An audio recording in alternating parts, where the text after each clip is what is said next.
ورحمۃ اللہ وبرکاتہ۔ سبحان اللہ والحمد للہ ولا الہ الا اللہ واللہ اکبر۔ سبحان اللہ والحمد للہ ولا الہ الا اللہ واللہ اکبر۔ سبحان اللہ والحمد للہ ولا الہ الا اللہ واللہ اکبر۔ سبحان اللہ والحمد للہ ولا الہ الا اللہ واللہ اکبر۔ سبحان اللہ والحمد للہ ولا الہ الا اللہ واللہ اکبر۔ سبحان اللہ والحمد للہ ولا الہ الا اللہ واللہ اکبر۔ سبحان اللہ والحمد للہ ولا الہ الا اللہ واللہ اکبر۔ سبحان اللہ والحمد للہ ولا الہ الا اللہ واللہ اکبر۔ سبحان اللہ والحمد للہ ولا الہ الا اللہ ولا حول ولا قوة الا باللہ العلی العظیم۔ الحمد للہ الحمد للہ الذی ہدانا لہذا وما كنا لنہتدی لولا ان ہدانا اللہ۔ یا رب لک الحمد کما ینبغی لجلال وجہک وعظیم سلطانک۔ سبحان اللہ وبحمدہ عدد خلقہ ورضا نفسہ وزینت عرشہ ومداد کلماتہ۔ اللہم صل علی سیدنا محمد کما تحب وترضی لہ۔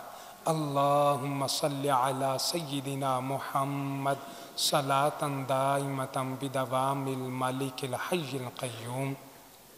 جزا اللہ عنا سیدنا و مولانا محمد صلی اللہ علیہ وسلم ما هو اہلہ۔ اما بعد فاعوذ باللہ من الشیطان الرجیم۔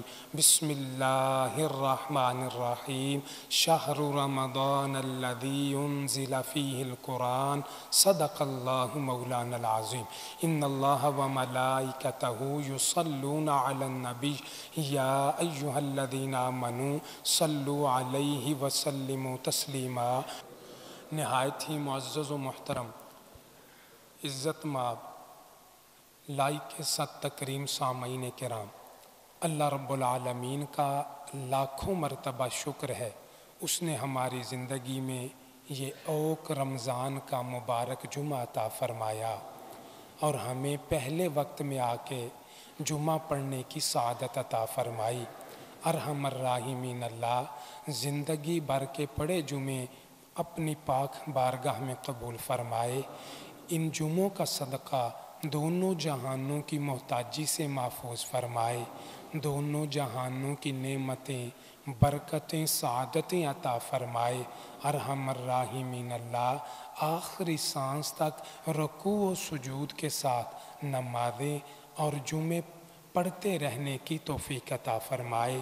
آخری وقت پیارا پیارا کلمہ نصیب فرمائے، آسان موت عطا فرمائے، بغیر حساب کے ہماری مغفرت فرمائے۔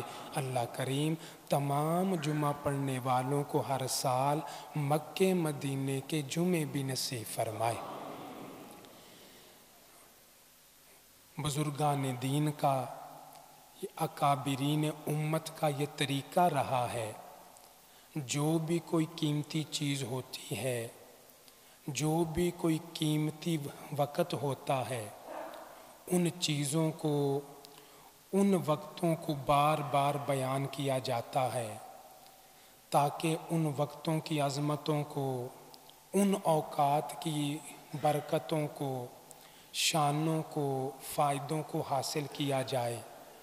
انسانی فطرت ہے، جس چیز کا جتنا زیادہ شوق ہوگا اس چیز کو اتنا زیادہ حاصل کرنے کی کوشش کرے گا۔ یہ حج، یہ عمرہ، جہاد وغیرہ کے فضائل بیان کیے جاتے ہیں اس لیے کہ امت مسلمہ شریک ہو، حج کرے۔ اگر شوق نہ ہو تو کون اتنے مشکل کام کرے گا؟ اسی طرح دیگر چیزیں ہیں، ان کے فضائل اس لیے بیان کیے جاتے ہیں تاکہ شوق پیدا ہو، جذبہ پیدا ہو اور بندہ اس کی برکتوں کو، ان فوائد کو حاصل کرے جو اللہ کریم نے ہمارے لیے رکھے ہیں۔ جمعے کی برکتوں کو بیان کیا جاتا ہے۔ پورے 8 دن یہ اتنے لوگ مسجد میں نہیں آتے، یہ کس لیے؟ جمعہ پڑھنے کے لیے۔ اور جمعے کے لیے کیوں آئے؟ جمعے کا بتایا گیا، اس کی فضیلت کا بتایا گیا، برکتوں کا بتایا گیا، گناہوں کی معافی کا بتایا گیا، دعاؤں کی قبولیت کا بتایا گیا۔ تو الحمدللہ جمعے کا ذوق پیدا ہوتا ہے۔ جمعہ آنے سے پہلے انسان تیار ہو کے تاکہ جمعے کو پا لے اور برکتوں کو حاصل کرے۔ اسی طرح فرمایا رمضان کا مہینہ اتنی برکتوں والا، اتنی سعادتوں والا ہے۔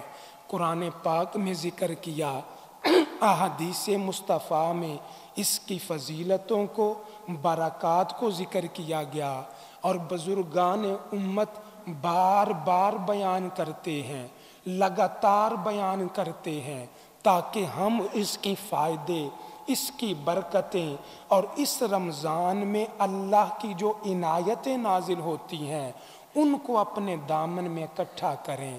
بلکہ بزرگان دین فرماتے ہیں اگر آنے والا پورا سال خیریت چاہتے ہو، رمضان کی قدر کرو، رمضان کی رحمتوں کو سمیٹ لو۔ جتنی رحمتیں اکٹھی کرو گے آنے والا پورا سال برکتوں سے معمور ہو جائے۔ اب جمعے کا دن ہے، جمعے کے دن کو فضیلت ملی، وہ کس وجہ سے؟ اور بھی برکتیں ہیں۔ فرمایا ایک بڑی فضیلت یہ ہے، جمعے کے دن ایک لمحہ ایسا آتا ہے اللہ کریم اس گھڑی کی دعا کو قبول فرماتا ہے، اور ہر جمعے وہ عطا کی جاتی ہے۔ کہیں فرمایا گیا اختلاف ہے، فلاں موقع پہ ہے، فلاں موقع پہ ہے، فلاں، بعد نے کہا عصر کے بالکل آخر وقت میں ہے۔ اور بزرگان دین کا طریقہ اس گھڑی کو تلاش کرتے، کوشش کرتے، ہمیں ہر جمعے وہ خاص گھڑی، برکت والا لمحہ مل جائے جس میں دعا قبول ہوتی ہے۔ اور اگر جمعہ کی گھڑی نکل جائے ہفتے کو نہیں ملے گی، وہ خاص گھڑی کے لیے پورا ہفتہ انتظار کرنا پڑے گا، آئندہ جمعے کو پھر عطا کی جائے گی۔ لیکن فرمایا جو گھڑی جمعے کو عطا کی جاتی ہے، اللہ کا رمضان میں اتنا کرم ہے کہ روزانہ افطار کے وقت وہی قبولیت عطا کی جاتی ہے۔ اور کہا جمعے میں چھپا دی گئی، رمضان میں بتا دی گئی، ہماری آسانی کے لیے، تاکہ میرا بندہ مجھ سے مانگے میں اس کی دعاؤں کو قبول فرما دوں۔ جمعہ فوت ہو جائے، وہ گھڑی نکل جائے، اگلے جمعے کا انتظار کرنا پڑتا ہے۔ کیا رمضان میں گھڑی چلی جائے تو اگلے رمضان کا انتظار کرنا پڑے گا؟ فرمایا نہیں، آج روزے دار افطار کے وقت دعا نہیں مانگ سکے، یاد نہیں رہا، وقت نہیں ملا، اگلے دن دوبارہ عطا کی جائے گی۔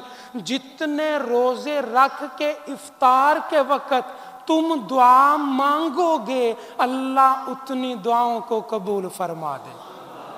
یہ رمضان، اس میں روزہ بھی ہے، رمضان میں سحری بھی ہے، فجر کی نماز بھی ہے، رمضان میں دیگر نمازیں، کچھ چیزیں فرض ہیں، واجبات ہیں۔ یہ نماز تراویح سنت ہے، اور سنت کے اوپر درجے واجبات اور فرائض کے ہیں۔ ایک بڑی پیاری بات میں آپ کے سامنے رکھتا ہوں، دل سے سنیے گا۔ خاص لوگ رمضان کی کس کس عبادت سے کیا فائدہ حاصل کرتے ہیں، رمضان کی رحمتوں کو کس طرح لوٹتے ہیں۔ عام آدمی نماز تراویح پڑھتا ہے، اس کی نیت کیا ہے؟ ثواب ملے گا، اجر ملے گا، گناہ معاف ہوں گے، اللہ کریم برکت عطا کرے گا، قرآن کا نور ملے گا، بس بات ختم ہو گئی۔ عام آدمی آیا، نماز تراویح سے اتنا فائدہ لیا، واپس چلا گیا۔ خاص لوگ، اللہ والے، اہل اللہ نماز تراویح سے کیسے برکتیں لیتے ہیں، ان کا طریقہ کیا ہے، وہ بھی آئے، نماز تراویح ادا کی اور اس طرح برکتیں حاصل کی، انسان حیران ہو گیا۔ اللہ کریم نے قرآن پاک میں فرمایا، 9واں پارہ سورہ اعراف کی 204 نمبر آیت، وَإِذَا قُرِئَ الْقُرْآنُ فَاسْتَمِعُوا لَهُ وَأَنصِتُوا لَعَلَّكُمْ تُرْحَمُونَ۔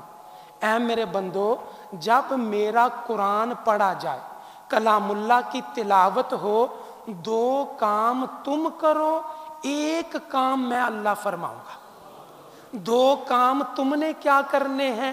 خاموش رہنا ہے اور غور سے سننا ہے۔ یہ 2 کام تم نے کرنے، آگے ہوگا کیا؟ لعلکم ترحمون، تم 2 کام کرو گے، میں اللہ تم پہ رحمت نازل کروں۔ خاص لوگ آتے ہیں، نماز تراویح میں آئے، خاموش رہے، قرآن پاک سنا، نماز تراویح ختم ہو گئی، جو باقیوں کو ملنا تھا وہ انہیں بھی مل گیا۔ آخر میں ہاتھوں کو اٹھا کے دعا کرتے ہیں، مولا تیرا قرآن میں حکم ہے، جب میرا قرآن پڑھا جائے خاموش رہو، غور سے سنو تاکہ میں تم پہ رحم کروں۔ ارحم الراحمین اللہ، رمضان کا مہینہ تیرے گھر آ کے نماز کے اندر ہم خاموش بھی رہے، تیرا قرآن بھی سنا، 2 کام ہم نے کر لیے، لعلکم ترحمون، اپنے وعدے کے مطابق ہم پہ رحمت نازل فرما۔ لعلکم ترحمون، اس کا واسطہ دے کے عرض کرتے ہیں، مولا اب ہم پہ رحم یہ فرما، ہماری مشکلات کو آسان فرما۔ لعلکم ترحمون، ہم پہ رحمت یہ فرما، ہماری مشکل گھڑی کو آسان فرما۔ لعلکم ترحمون، ہمارے گناہوں کو معاف فرما۔ لعلکم ترحمون، مولا ہماری دعاؤں کو قبول فرما۔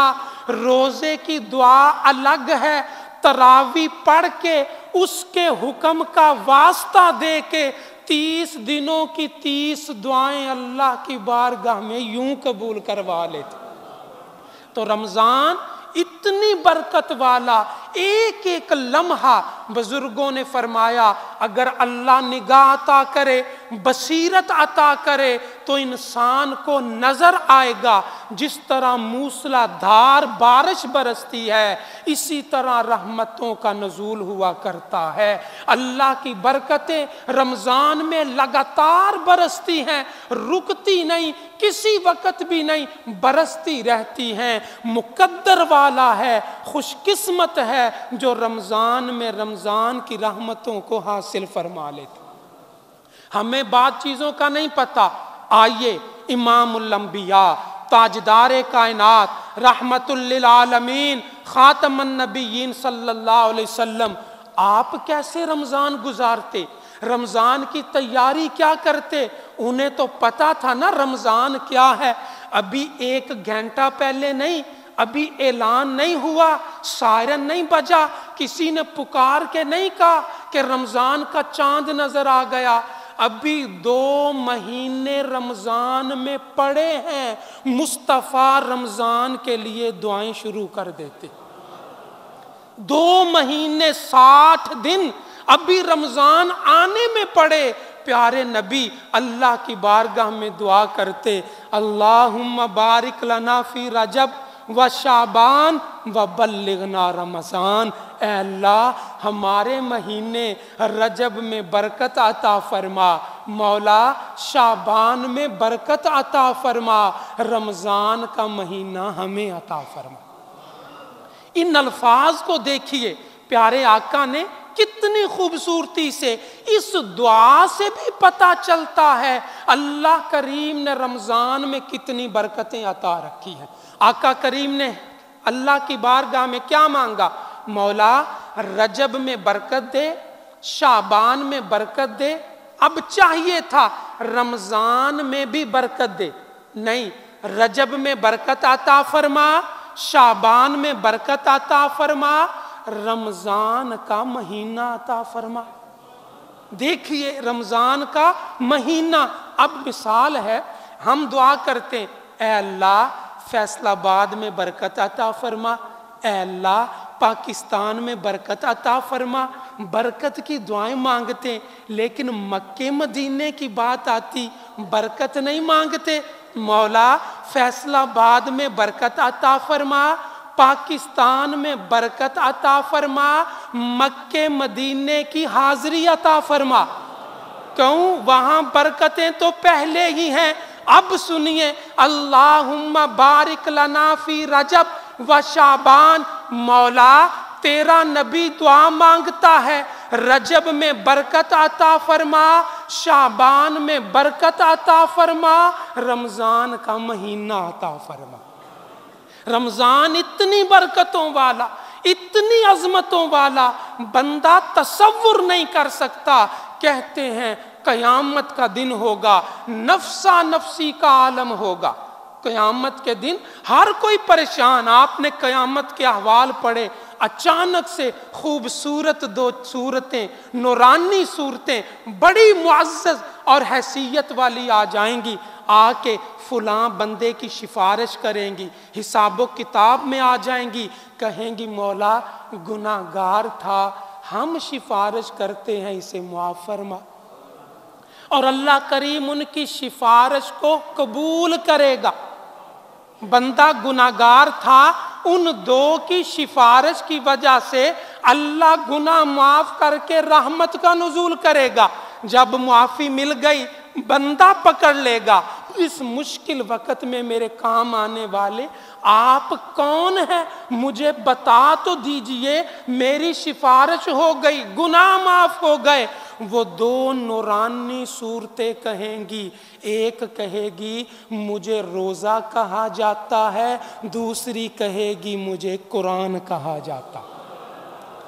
جو بندہ مومن رمضان میں روزے رکھ کے قرآن کی تلاوت کرتا ہے، بڑا وظیفہ رمضان کا قرآن پڑھنا، یقین جانیے ادھر روزہ رکھا، ادھر تلاوت قرآن کی، قرآن ختم ہو گیا۔ بزرگان دین نے فرمایا عام دنوں میں ختم قرآن پہ جو مانگو وہ بھی ملتا ہے، اضافی بھی عطا کیا جاتا ہے۔ جب رمضان میں وہی قرآن ختم کریں گے، ایک قرآن ختم نہیں ہوگا، اللہ 70 قرآن ختم کرنے کا ثواب عطا فرمائے۔ جب 70 قرآن ختم کر کے اللہ کی بارگاہ میں ہاتھوں کو دعا کے لیے اٹھائیں گے، جو مانگا وہ تو ملے گا، اندازہ لگائیے اللہ اضافہ کتنا عطا کرے گا، مرادیں کتنی پوری کرے گا، تمنائیں کتنی پوری کرے گا۔ بس دعا کرنی چاہیے، اللہ کریم رمضان کی قدر کی توفیق عطا فرمائے۔ بزرگان دین نے اپنے اپنے انداز میں فرمایا رمضان کا کیا پوچھتے ہو؟ کائنات میں، دنیا میں اللہ نے جتنی چیزیں بنائیں، دو چیزیں ایسی ہیں، ان کی سخاوت کا، ان کی عطا کا، ان کے دینے کا کوئی اندازہ ہی نہیں کر سکتا۔ اتنی سخی، اتنی عطا کرنے والی، اپنا آئے پھر بھی عطا کرتی ہیں، بیگانہ آئے پھر بھی عطا کرتی ہیں، نیک آئے پھر بھی عطا کرتی ہیں، گناہ گار آئے پھر بھی عطا کرتی ہیں۔ وہ دو سخی چیزیں کون سی ہیں جن کا تصور اور اندازہ نہیں، جن کی مثال نہیں ملتی؟ فرمایا ایک سخی چیز خانہ کعبہ بیت اللہ ہے، اللہ کا گھر ہے، اتنی عطا، اتنی سخاوت، روزانہ سخاوت کر رہا ہے۔ ایک سخی چیز اللہ کا گھر بیت اللہ ہے، دوسری سخی چیز رمضان کا مہینہ ہے۔ اور اتنا سخی فرق ہے، فرمایا خانہ کعبہ اپنے پاس بلا کے عطا کرتا ہے، رمضان کا مہینہ خدا کے عطا کرتا ہے۔ رمضان کی کیا پوچھتے ہو؟ کوئی بڑا بادشاہ اپنے خزانوں کو لے کے چل رہا ہے، رستے میں درباری کھڑے ہو گئے، بادشاہ نے اپنے ہاتھوں سے جواہرات پکڑے، ہیرے موتی پکڑے، جو آیا پکڑا، پھینک دیا، ادھر پھینکا، ادھر پھینکا، ادھر پھینکا۔ فرمایا اس بادشاہ کے سامنے درباریوں کو مانگنے کی بھی ضرورت نہیں پڑتی، وہ اتنا سخی ہے، بس جھولی کو پھیلا لو، کچھ نہ کچھ مل جائے گا، بادشاہ کے موتی آ جائیں گے بلا تشبیہ۔ فرمایا رمضان میں اگر نہ بھی مانگو، اللہ بن مانگے بڑا کچھ عطا کر دیتا۔ اللہ کریم رمضان کی قدر کی توفیق عطا فرمائے، رمضان کی برکتیں عطا فرمائے، رمضان کی خاص قدر کرنے اور اسے راضی کرنے کی توفیق عطا فرمائے۔ صلی اللہ علی محمد صلی اللہ وسلم، صلی اللہ علی محمد صلی اللہ علیہ وسلم، صلی اللہ علی محمد صلی اللہ علیہ وسلم، صلی اللہ علی محمد صلی اللہ علیہ وسلم، صلی اللہ علی محمد صلی اللہ علیہ وسلم، صلی اللہ علی محمد صلی اللہ علیہ وسلم، صلی اللہ علی محمد۔ سبحان ربک رب العزة عما یصفون وسلام علی المرسلین والحمد للہ رب العالمین۔